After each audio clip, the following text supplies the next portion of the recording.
All right, well, hello everyone. Welcome to Whalefest Monterey. We're glad that you're down here to celebrate this great area, educate people on whales and the healthiness of our bay. And I want to teach you about this dish. Cipino actually originated in San Francisco by Italian and Portuguese fishermen. And they used to take whatever they caught from the different boats for the day, and they would throw it into a big pot, a little bit of marinara sauce, and they would let all the juices simmer. And that dish became called cipino, zuppa di pesca, seafood stew in Italian. And it really has become an iconic dish on the Central Coast. So we're going to get started with this dish here with a variety of fresh seafood. And at the end, I do have recipes available here for you. This way here you can take them home and actually make it for yourself. Okay, so we're going to start off with some olive oil. Nice generous portion. And we have garlic. Now this is from Gilroy because we are the garlic capital of the world.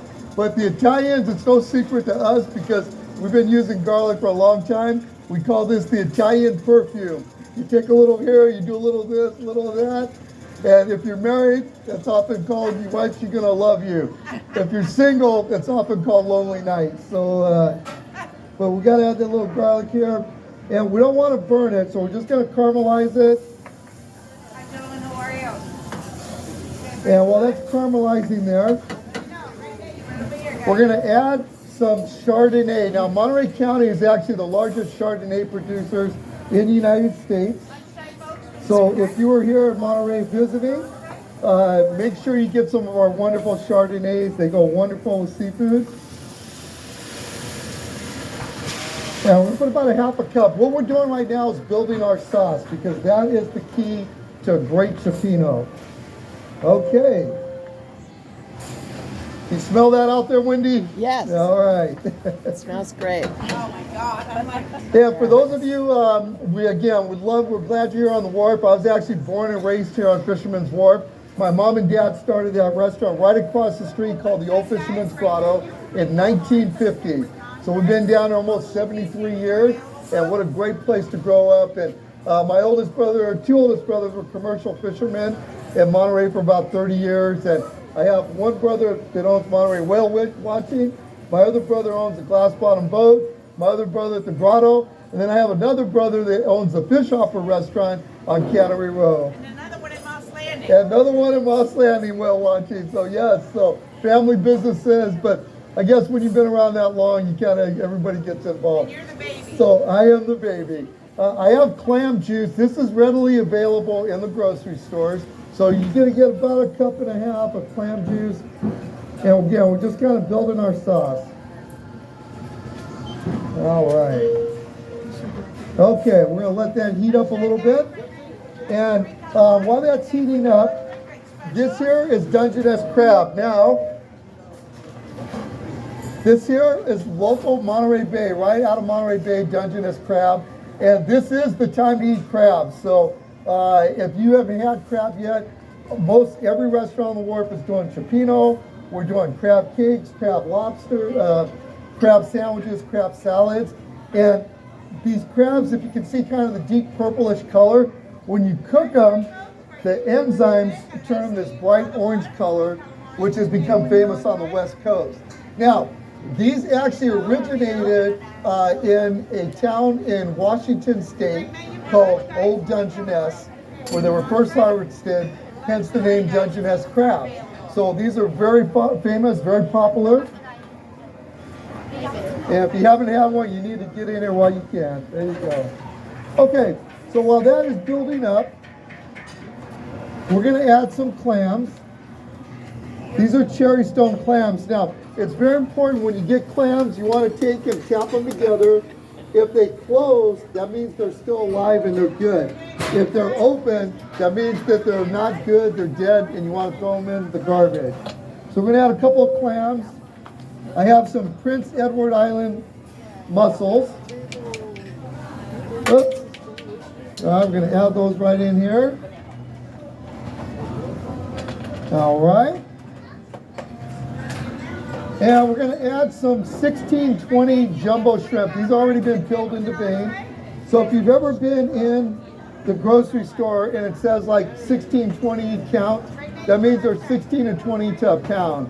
The smaller ones are about 41 to 50 to a pound, and they even get as large as 4 to 6, which are almost a quarter pound each. So you can get some really jumbo shrimp. And I also have some base scallops. We're going to add these small base scallops. And I have a fresh piece of salmon and a piece of halibut that I want to add. Great menu for lunch, guys. Great specials, fish and chips, fish tacos. All right, we're going to cut that in big chunks.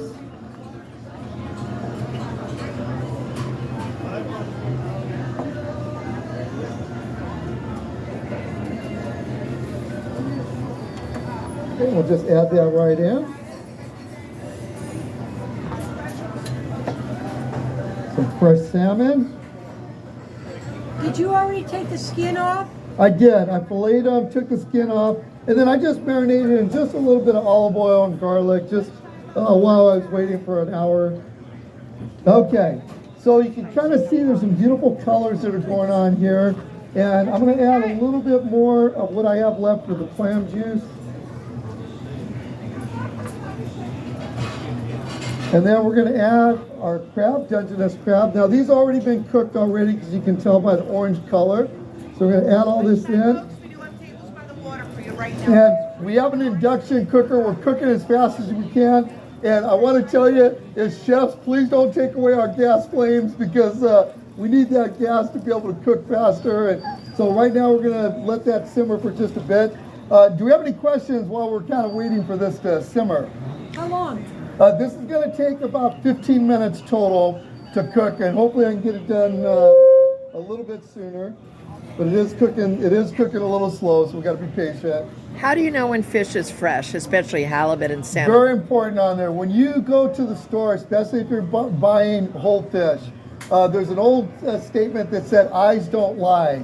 Now, if the fish looks like that it was, it was up all night partying and had to put Visine drops in, don't get that, because the eyes, they should be clear. The fish should be very translucent, and if it smells fishy, it's not fresh.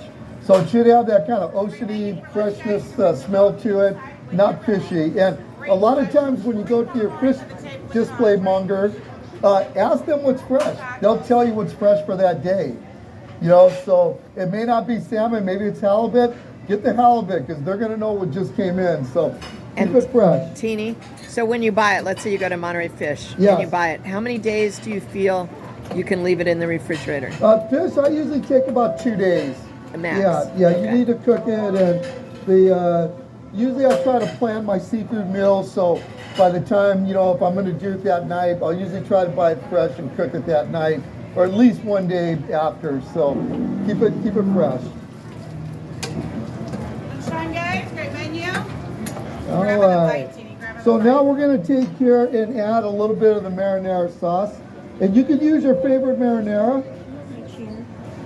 So we're going to put about a cup and a half. There we go. We're just going to kind of mix that in. You can see that color of the sauce is now starting to change. Lunchtime, folks. You guys ready? Corn dog, mac and cheese, grilled cheese. Do you make your own marinara sauce? All right. Do you make your own marinara sauce? Oh, we do make our own marinara sauce. So we use the San Marzano tomatoes, which are the best in the world from Italy. Okay. All right, so now you can kind of see this is just cooking. And I am apologizing, it takes time with this induction cooker. So, Nick, you want to pass out some of those recipes? Good. We got our paisano Nick over here, going to take and pass out some recipes. Great menu for lunch, guys. If you're ready, you guys ready? I have one. Recipe? Okay.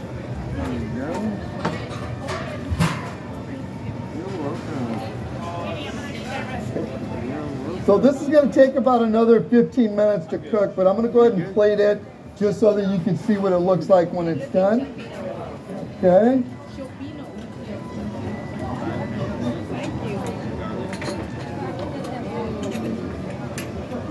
All right. So in my plate presentation, I want to start with my crab first. Okay. Okay.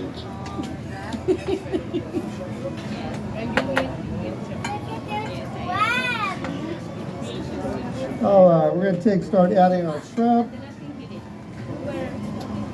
Clams over here. Gonna add some of the mussels.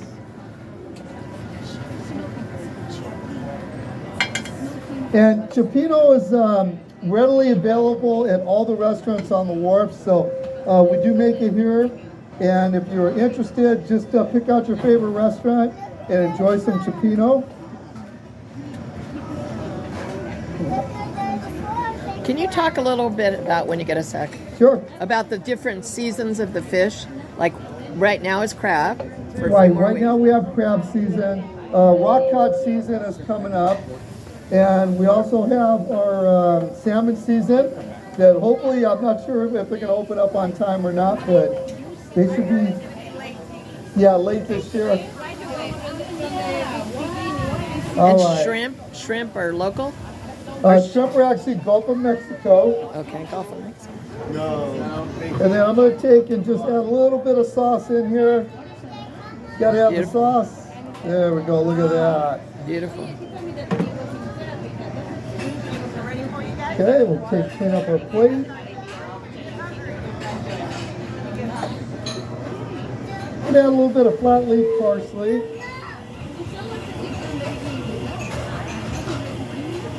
And then I have a little bit of chopped parsley. We call this for attitude. We always do that around the plate.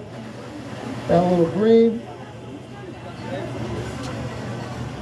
And let me turn this around. And here's our Wow. finished product, zuppa de pesca, Beautiful. cioppino, right here originating in San Francisco on the Central Coast.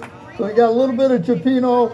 Take and enjoy it. Good Italian. Grazie mille. Ciao. So thank you. Mangia, mangia. Enjoy your day for Whalefest. Grab a recipe and do try it at home because it really is a great dish. And the last thing is, if you noticed, I did everything in one skillet.